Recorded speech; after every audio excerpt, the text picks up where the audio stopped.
우리가 세상을 보면서 세 가지 흐름을 일단 먼저 알아야 되겠습니다. 첫 번째 흐름이 뭐냐면 불신자들이 살아가는 방식이죠. 불신자들은 무조건 열심히 사는 것이 최선이라고 생각하고 살아갑니다. 그런데 그 열심히 나쁜 건 아닌데 반드시 그 열심히 사는 데에는 한계가 있다는 겁니다. 그래서 어느 날 열심히 하다가 한계에 부딪히면 그때 같이 좌절스러울 수가 없겠죠. 왜냐면 그게 삶을 풀어가는, 삶을 살아가는 최고의 방법이라고 생각했는데 이제 그때 이제 한계에 따가 버리면 그때도 굉장히 좌절하게 되는 거죠. 그게 이제 그 좌절을 맛보기 전까지는 굉장히 이제 잘 되는 것이라 생각을 할 때가 있습니다. 이 한계가 명확합니다. 그러다 보니까 이 부분을 미리 안 사람들이 있어요. 그게 좀 세상으로 말하면 특별히 성공한 사람들은요, 인간의 노력만 가지고 되지 않는다는 걸 압니다. 그래서 이들이 쓰는 게 있어요. 그게 뭐냐면 어떤 초월적 힘을 끌어다니려고 합니다. 왜냐면 인간이 한계가 있다고 아니까요. 그래서 이들이 가장 많이 하는 게 깊은 명상 이런 걸 합니다. 그래서 보통 이 부분을 가지고 세상의 사람들에게 어필한 게 3단체입니다. 3단체는요, 그 접신운동 이런 것들을 굉장히 중요하게 여깁니다. 왜냐하면 그들은 인간의 노력 너머의 세계가 있다는 것을 알고 있어요. 그래서 우리가 알고 있는 스티브 잡스 같은 사람들도요, 늘 명상했다는 겁니다. 왜냐하면 노력 가지고는 안 되는 거예요. 그렇죠? 뭔가 새로운 뭔가 있어야 돼요. 특히 무슨 창의적인 일을 하는 사람들은요, 그 뭔가가 안 떠오르면 막 미치죠. 그러니까 막 마약도 하고 그렇게 하는 겁니다. 뭔가 어떤 초월적인 뭔가가 있어야 되겠다고 생각하는. 그러다 보니까 이 사람들이 가장 많이 쓰는 게 명상 같은 걸 합니다. 그래서 세계 엘리트들은 왜 명상을 하는가, 뭐 이런 책도 있잖아요. 그러니까 좀 뛰어난 사람들은 이런 부분을 씁니다. 근데 여기에 한 가지 심각한 문제가 있어요. 이거를 계속 하다 보면 나중에 영적 문제가 온다는 겁니다. 이거는 어떤 거로도 해결이 안 돼요. 그러다 보니까 나중에 한계를 겪은 사람보다 더 심각한 문제가 오는 겁니다. 특히 예수님의 표현도 그랬잖아요. 모래 위에 집을 쌓으면 나중에 무너지는 것이 더 심하다. 이미 기초 자체가 아주 허술한 데 위에다 세운 거예요. 그러니까 이게 높이 탑을 쌓으면요, 쌓은 것만큼 무너질 때의 그 충격은 큰 거거든요. 그래서 성공자들이 영적 문제 오면요, 보통 일반적인 사람들이 열심히 하다 안 됐을 때는 절망하고 좌절하는 정도로 끝나는데, 성공자가 영적 문제 와버리면 어떡하죠? 보통 대부분 자살하거나 그렇습니다. 그래서 성공자들이 한계 딱 와버리면요, 무너지는 것이 더 심각하게 확 무너져 버리는 거예요. 왜냐하면 이들은 최선을 다해서 뭔가를 해봤는데 그게 이제 한계에 오니까 이제 거기서 영적 문제가 확 돌아버리는 거죠. 그래서 미쳐버리는 경우도 많고, 그리고 공황장애 이런 거 많이 옵니다. 보통 이런 아주 엘리트들한테는. 왜냐? 영적 문제가 확 와버리는 거예요. 성공자들이 그걸 모르는 거죠. 그래서 앞으로 그 엘리트 가운데 이런 문제로 고통당하는 사람이 굉장히 많을 거라는 거죠. 그걸 우리가 대비해야 하는 겁니다. 점점점 많아질 거예요. 대비해야 됩니다. 자, 여기에 과연 기독교인들은 어떠냐라는 거예요. 기독교인들은요, 이것도 저것도 아닙니다. 열심히 하지도 않지, 영적인 어떤 힘을 갖다가 쓰는 것도 모르지. 그러니까 기독교인들은 아주 지극히 상식적인 선에서밖에는 몰라요. 그러니까 기독교인들이 제일 많이 쓰는 게 있어요. 착하고 바르게 살면 되는 줄 알아요. 그러니까 열심히는 안 해요. 근데 착하고 바르게는 살려고 해요. 그러니까 또 안 돼. 그렇게 뭐라면 왜 나는 안 되냐고. 왜요? 안 되게 돼 있어요. 그렇게 되는 게 아니에요. 영적 세계를 잘 모르기 때문에 그렇습니다. 그러니까 뭐 겉으로 보면 뭐 아주 훌륭해 보이죠. 좋아 보이고. 근데 안 되는 겁니다. 그러니까 어떻게 되느냐? 불신자의 노예가 되거나 포로가 되거나 속국이 되어버린다는 거예요. 완전 불신자 밑에서 그냥 끌려다니는 인생이 되는 거죠. 요렇게 되는 거예요. 그럼 어떻게 해야 되냐는 거예요. 반드시 보호자의 축복을 누릴 수 있는 비밀을 알아야 됩니다. 이거 진짜 필요한 겁니다. 그걸 우리가 잘 보세요. 요셉이라는 사람은 출발 자체가 노예로 시작한 거라고 봐야 돼요. 사실은 아버지하고 있는 동안이야 뭐 인생이 시작됐다고 할 수도 없는 거지. 요셉의 인생이 시작된 건요, 엄밀하게 말하면 노예로부터 시작됐다니까. 이제 나름대로. 그런데 왜 그가 안 무너졌냐? 왜 그는 영적 문제가 안 왔냐? 보좌의 축복을 알았다는 겁니다. 이게 중요한 거예요. 이거는 진짜, 이건 불신자 전혀 모르는 거고요, 성공자들도 모르는 거고. 그러니까 여러분 생각해 보세요. 요셉이 왕 앞에 섰을 때요, 최고의, 그 시대의 최고의 성공자는 황제 아닙니까? 근데 그 애굽의 황제도 영적 문제 때문에 시달리고 있었다니까요. 성공자의 그 문제예요, 그게. 그러니까 그에게 요셉이 답을 줘버리는 거예요. 요셉은 일개 노예인데 그가 답을 준다니까요. 왜냐? 보좌의 축복이 뭔지를 알았다라는 거예요. 그럼 이게 그 구약 시대만 그러냐? 아니, 초대교회 똑같아요. 우리가 생각을, 고넬료가 시달릴 때 누구 만납니까? 베드로 만나지 않습니까? 베드로 만나가지고요, 그 최고의 성공자인데 베드로 만나가지고 인생이 다 벌어지니까 그 앞에서 막 절하고 막 그러잖아요. 베드로는 어떤 사람이고, 완전히 뭐 우리가 볼 때는 갈릴리의 떠돌이, 그 과거의 그 어부 출신인 사람 아닙니까? 답을 알고 있는 거예요. 보좌의 축복이 뭔지를 아는 겁니다. 이걸 가지고 있으면 지금 내 아무리 뭐 가진 게 없다, 안 된다, 아무 상관없습니다. 보좌의 축복을 가지고 있으면 그가 움직이는 현장에 하나님의 나라가 임하게 되는 줄 믿습니다. 이게 초대교회 성도들이 알았던 비밀이에요. 이걸 예수님이 막 감람산에 불러놓고 설명한 거예요. 이게 뭐다? 하나님 나라라는 게 이게 어마어마한 거다. 보좌의 축복, 이게 너희들에게 임함이. 그래서 그러잖아요, 아버지께서 약속한 걸 기다리라 그러잖아요. 성령이 너에게 임하시면요, 권능을 받고. 그거는 세상 사람들이 말하는 무슨 뭐 공부를 해서 자격증을 따고 이런 게 아니니까. 그건 하늘로부터 오는 힘이라는 거예요. 근데 그게 있다라는 거예요. 그 예수님이 그 얘기를 했는데, 뭐 그런 말을 우습게 여긴 사람들은 또 많이 떠났겠죠. 예수님의 부활을 목격한 사람이 고린도전서에 보면 500명 정도 된다고 그랬는데, 그 중에 대부분 다 떠났고요, 120명 남았는데 그 120명에게 한 메시지입니다. 예수님이 뭐냐고요? 보좌의 축복이 임하면 어마어마한 일들을 하게 될 것이다. 그들이 그 말을 알아듣고 어떻게 했죠? 마가다락방에 내려와 가지고 집중하여 그들이 오로지 기도에 힘썼어요. 뭐냐? 보좌의 축복이 내게 필요하다 믿고 기도한 거예요. 그랬더니 사도행전 2장 1절에 오순절날이 이미 이름에 어느 날 그것이 그들에게 임한 거예요. 거기에 있던 모든 사람에게 임했다 그러거든요. 그러니까요, 그거를 불신자들이 볼 때 뭐라고 했냐면, 저 사람들 세술에 취했나? 어떻게 저런 평안함과 저런 능력이 있지? 그래서 불신자는 이해가 안 되니까 세술에 취했다고 오해할 정도였다는 거죠. 보좌의 축복입니다. 성도에겐 이 힘이 반드시 있어야 됩니다. 그러니까 뭐 세상 사람들 이거 모르니까 뭐 논리적으로 합리적으로 뭐 별로 얘기 다 하지만, 그게 언뜻 보면 되게 그럴듯한데 결국 어느 날 영적 문제 오면 와르르 무너지는 게 불가한 거예요. 아무 힘 없습니다. 그죠? 그 지식들이 다 의미가 없어요. 보좌의 축복을 누리게 할 줄로 믿습니다. 자, 그러면 우리가 오늘 제목은 참된 빛의 경제, 이런 뜻이거든요. 제목이. 보통 이제 오해를 하는 게 뭐냐면, 빛의 경제 그러면 예수 믿었더니 대박이 터졌다 이 말입니까? 갑자기 막 엄청난 돈이 생긴 걸 말할까요? 그게 아닙니다. 사실은 여기서 말하는 빛의 경제는 돈이 많이 생겼다가 아닙니다. 주를 위하여 주의 절대 하나님의 소원과 계획 속에 쓰임받는 사람들이란 뜻이에요. 여러분, 내 경제가 많든 적든 아무 상관없어요. 빛의 경제를 놓고 쓰다 가는 사람이 있고, 경제가 많아도요, 빛의 경제와 아무 상관없이 살다 가는 사람도 많거든요. 그래서 빛의 경제라는 얘기는 뭐예요?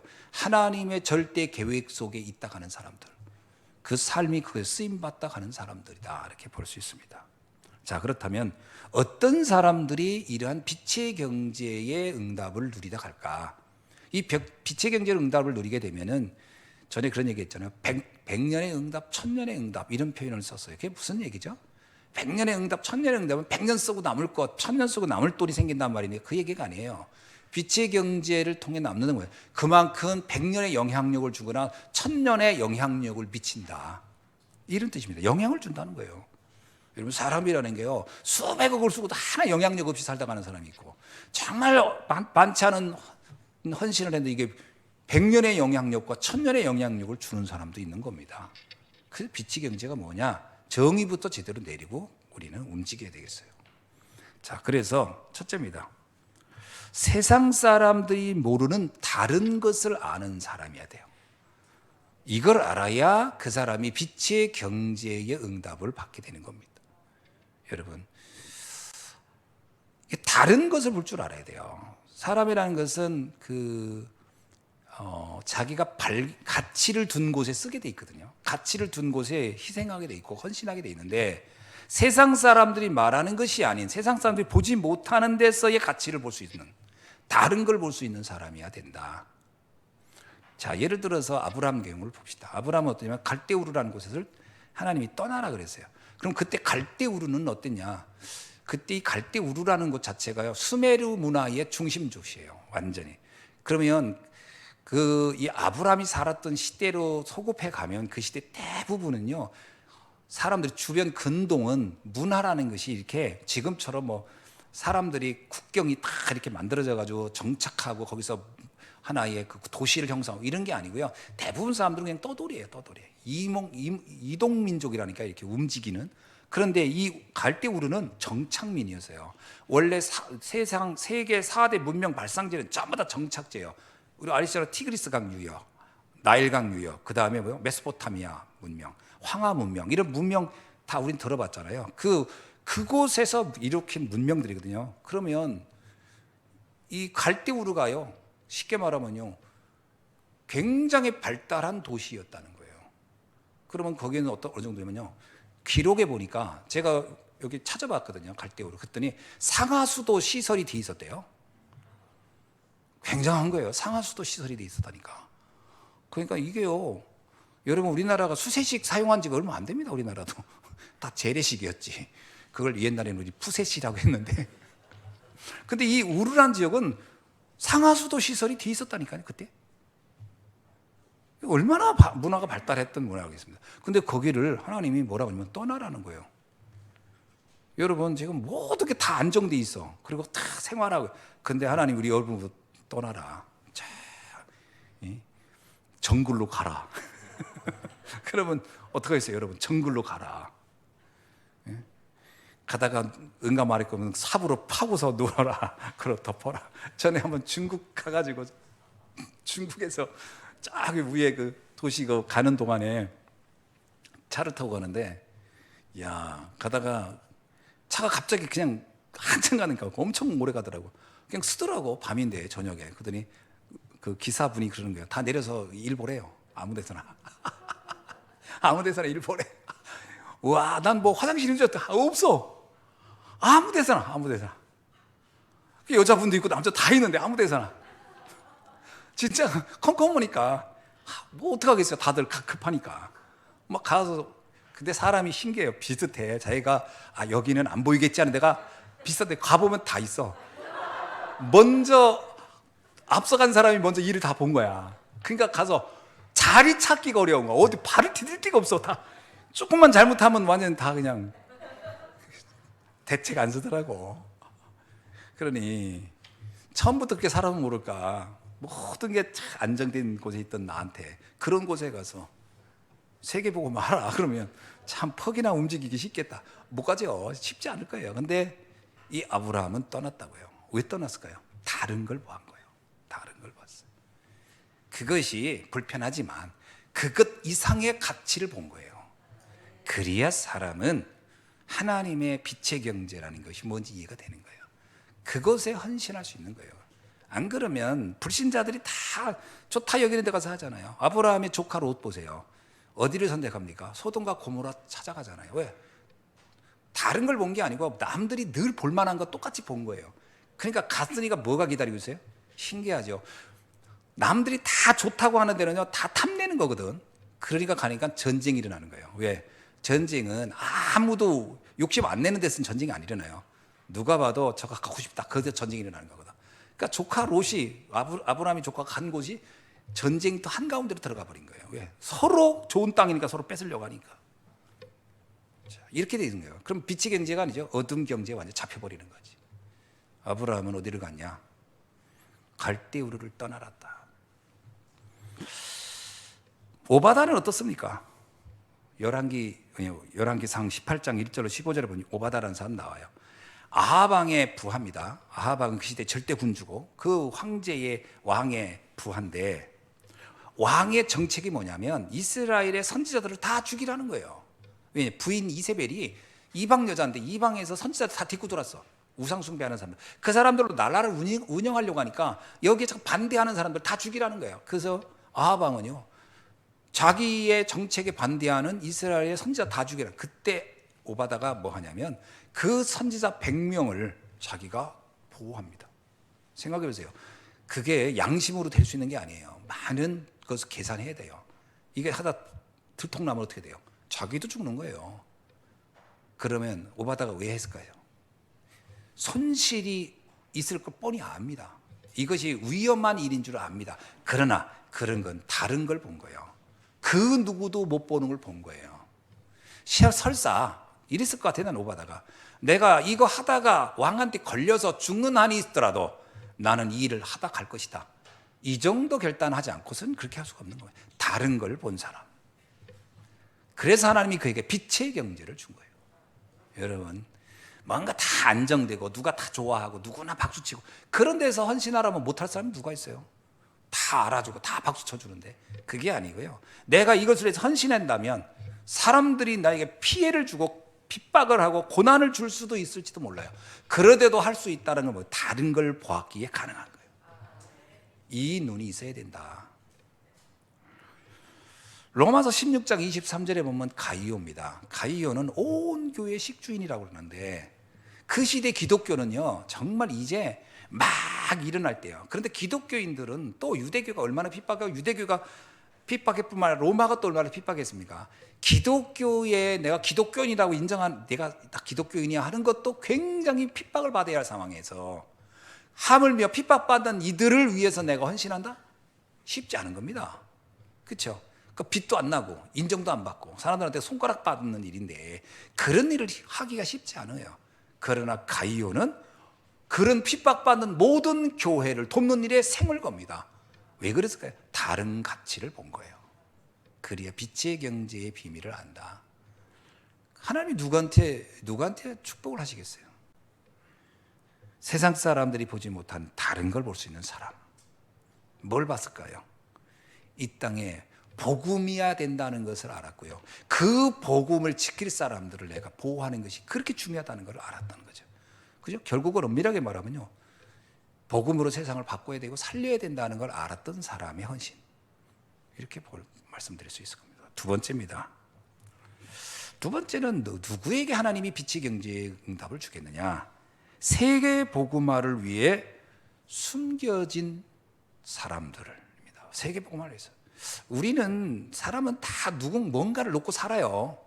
그죠? 뭔가를 놓고 사는데 제가 전에도 한번 얘기한 적이 있었는데 그 인천공항 처음에 제가 인천에 살다 보니까 인천공항이 이제 처음 만들어질 때에도 제가 그 기사 같은 경우를 그때 보게 됐어요. 왜냐하면 인천공항을 제가 좀 관심 있게 했던 거는 인천공항에 있던 영종도하고 저희 집안하고 약간 관련이 있었어요. 아버지가 영종도에 땅을 사게 돼 있었는데 모래산인데 그거 샀으면 진짜 내가 오늘 여기 없을지도 몰라.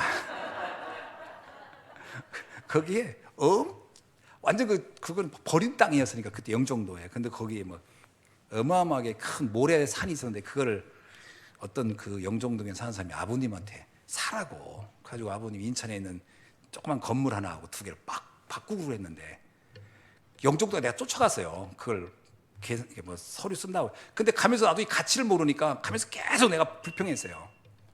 아버님 그거 바꾸지 마세요.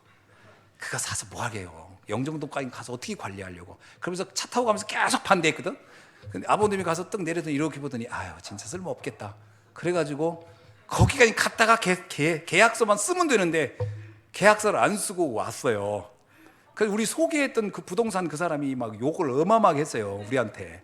그래서 자기가 다 해놓고서 안 돼. 그러니까 본인이 그 산을 샀다니까. 그 부동산 업자가 할 수 없이 거기에 공항이 들어선 거잖아요.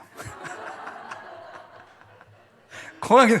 그래서 그 사람은 아무 대박을 친 거지. 아버님이 그러고서 몇 달을 잠을 못 자시더라. 영종동 얘기만 나오면 막 그런 얘기를 하시더라. 그러니까 나도 영종동 이야기에 관심이 많죠. 왜냐면 내가 반대했으니까. 역시 하나님은 내가 주의 일을 하라고 그런 거 하지 말라고. 지금 그거 됐으면 아마 내가 스포츠카 타고 다니면서 근데 거기에 이제 그 공항을 이제 들어서는 거예요. 그러니까 거기에 이제 일하는 사람들이 그 공항이 얼마나 넓습니까? 그러니까 이제 그 인천공항 그 공항 그 공사하는 그 단체에서 이제 그 거기를 이제 그 비행기 이제 착륙하는 그걸 할 거 아닙니까? 그 어느 날 그 신문에 공항 활주로 그거 깔다가 과로사로 죽었다는 사람 나오더라고. 내가 보면서 느낀 거예요. 아, 이 사람은 평생을 거기서 그 도로 깔다가 죽는구나.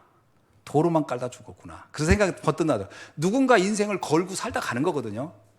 근데 내가 왜 인생이 되게 그게 뭐냐면 그 사람이 평생을 그 인터뷰한 게 나오더라고. 그 공항 처음에 할 때 이 사람이 어떻게 인터뷰한 게 나오는데 자기는 공항을 이걸 깔다 죽는 한에서도 나는 이걸 깔겠다 뭐 이랬는데 진짜 그 사람 죽은 거야.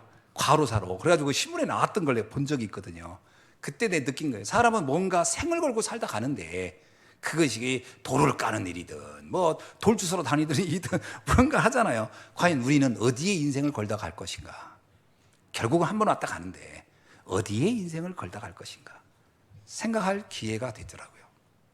세계복음화를 놓고 영원히 남는 것을 놓고 그죠? 영원히 남는 걸 놓고 거기에 숨겨진 인물들이 있다는 거예요. 세계복음화를 위해요. 여러분 사도행전 2장 9절로 11절에 보세요. 마가다락방에 모였던 성도들에게 15나라 사람들이 찾아왔어요. 15나라 사람이 이스라엘까지 왔다? 이 사람도 굉장히 잘 사는 사람들이겠죠.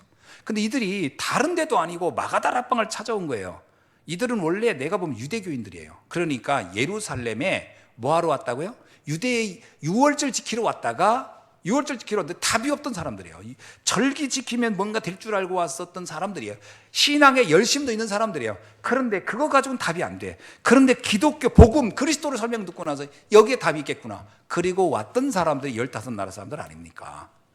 이들이 여기 와서 말씀 듣고 떠납니다. 무엇을 붙잡고 갔을까요? 세계복음화죠. 거기에 있던 게 로마에서 온 나그네, 그중에 브리스 아굴라 부부를 얘기하지 않습니까? 여기에 우리가 언약을 잡아요. 세계복음화의 언약을 잡기만 해도 됩니다.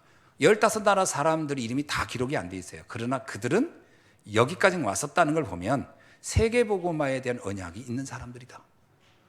하나님은 그들에게 빛의 경제를 주었을 거라고 확신합니다. 빌레몬서 보세요. 빌레몬서 1장 1절로 25절에 보면 이게 빌레몬서는 어떤 거냐면요. 오네시모라는 도둑놈이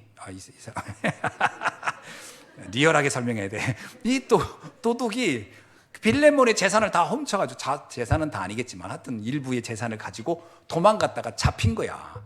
그때 당시 노예가 도망가다 잡히면 그건 거의 사형이거든요. 그런데 어떻게 걸렸는데 어디에 감옥에 갇혔냐? 이게 하나님이 예비한 사람이지. 바울이 갇혔던 감옥에 같이 갇힌 거예요. 그게 바울이 딱 보니까 이 오네시모라는 사람이 노예 출신이고 도망자긴 한데 이 사람이 뭔가 그냥 웬만한 그냥 도망자는 아니고 도둑은 아닌 거예요. 뭔가 영적으로 갈급한 사람.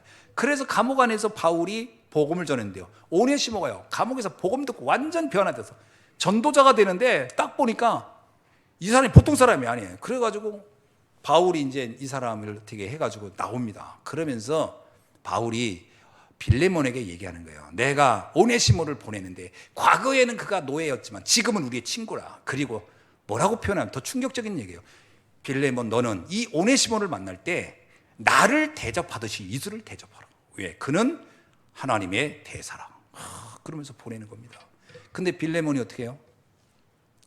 그래도 그렇지. 그놈이 우리 집 있던 도둑놈, 우리 집 노예가 도둑이었는데 내가 그렇게 할 수 있을 거 아닙니다. 빌레몬은요 장로가 되고 오네시모는 목회자가 돼요. 그래가지고 철저하게 빌레몬이 오네시모를 섬기면서 교회를 이루기 시작합니다. 세계복음화의 일을 이뤄요. 이런 사람 하나님이 빌레몬에게 축복했겠어요, 안 했겠어요? 인간의 이런 수준, 시대, 문화, 어떤 가치관, 풍습 다 초월해서 세계 복음의 언약을 놓고 가는 사람을 도왔던 빌레몬. 그러니까 보통 사람, 빌레몬은 보통 사람. 바울이 딱 보니까 빌레몬의 그릇이 되니까 딱 그렇게 했겠죠. 이런 사람. 로마서 16장 25절로 27절에 있는 이 응답의 주역들입니다.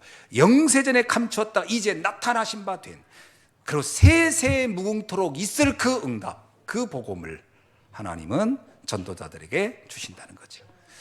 이 빛의 경제의 주역의 응답을 누리길 주의 이름으로 축원합니다. 세 번째입니다. 누구에게 빛의 경제를 주느냐? 후대, 차세대를 세우는 사람들이에요. 여러분, 우리의 미래는 후대에게 달렸어요. 그죠? 우리의 모든 관심은 거기 있어야 됩니다. 그 베드로도 얘기했잖아요. 예수님이 내 어린 양을 먹여라. 이게 답니다. 우리 후대가 진짜 언약 안에 커가는 것이 가장 행복한 거예요. 저는 이제 우리 랩런트들, 어제도 제가 우리 청년들 명단을 적어봤거든. 다 몇 명이었을 것 같아요, 우리 청년들. 명단 다 18명 청년이. 그 중에 예배 참석이 그나마 되는 사람 보니까 하여튼 그래요. 잘 안 되는 사람 겁나게 많아. 대부분이 잘 안 되는 거예요. 그러니까 마음이 참 어떻게 해야 되나 이런 생각이 좀 많이 들더라고요. 근데 진짜 우리 후대들, 랩런트들이 이렇게 앉아있는 게 너무 기가 막힌 건 정말, 물론 여러분 보면서 행복하지만 우리 랩런트 보면요 그냥 가슴이 그냥 뿌듯해집니다. 우리의 미래가 저들에게 있는 거예요. 아멘. 우리 후대 키운다는 게 다예요, 사실은. 우리의 미래를 그들에게 있는 거 아니겠습니까? 그러니까 바울이 복음 알고 나서 전도 운동할 때 가는 도시마다 제일 먼저 간 데가 어디냐? 회당. 무조건 회당 가면. 사도행전 17장 1절, 18장 4절, 19장 8절 보면 회당에 가서, 회당은 그때 당시에요 청소년들이 모여서 말씀 듣고 훈련받는 현장이었거든요, 유대인. 그러니까 바울은 그들을 찾아가는 거예요.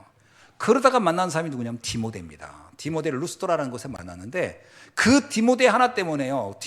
루스드라에서 복음 전하다가 바울이 걸려가지고 돌에 맞아 죽게 됐는데 그 루스드라 그 도시에서 성에서 성 밖으로 집어 던졌다고 그래요. 그러니까 사람들이 왜 던졌겠어요? 죽었다고 생각한 거예요. 바울이 죽었다고 생각한 거예요. 거의 진짜 말 그대로 이제 숨만 붙어 있지 죽은 사람이라고 본 거예요. 이 바울을 들어서 루스드라 성 밖으로 집어 던졌는데 그 피투성이가 된 바울이 피 흘리면서요 다시 루스드라 성을 다시 들어갑니다. 그러니까 제자들이 뭐라고 해요? 아니 스승님 지금 들어가면 죽는다. 가면 안 된다. 다른 데로 가자. 다른 도시로 가자. 바울이 갑니다. 왜 갔죠? 이유는 딱 하나예요. 그 루스드라 성에 누가 있었냐면 디모데가 있었어요. 그 디모데를 찾아러 간 거예요. 그리고 디모데를 완전히 확립시키고 나서 그 다음에 떠나는 겁니다.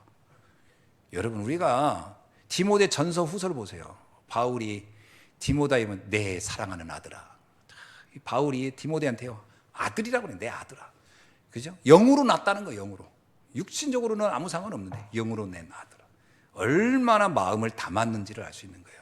내 자식처럼. 우리가 후대를 이렇게 키워야 됩니다. 아멘. 여러분 랩런트들 보면서 내 딸아, 내 아들 이런 느낌 들어요, 안 들어요? 이놈의 새끼들이 말 안 들어요.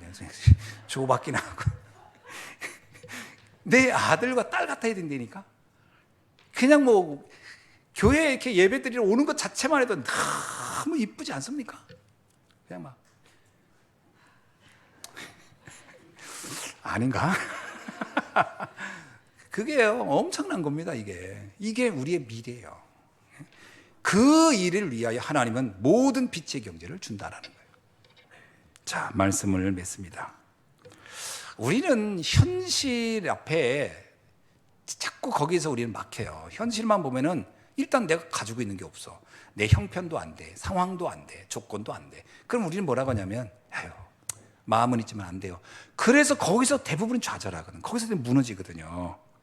거기서 다 놓치는 겁니다.